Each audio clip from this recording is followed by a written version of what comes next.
こんにちは皆さん、ようこそ。このビデオでは iOS デバイスに BOWERS & WILKINS PX7 ヘッドフォンのアプリをインストールする方法をお見せします。まずは App Store を開いて次に検索に進んでください。検索の欄をクリックして BOWERS & WILKINS ヘッドフォンと入力してください。さあ検索してこのアプリをインストールしてください。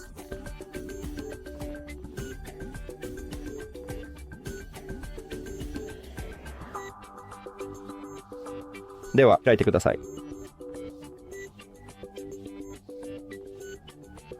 やりました。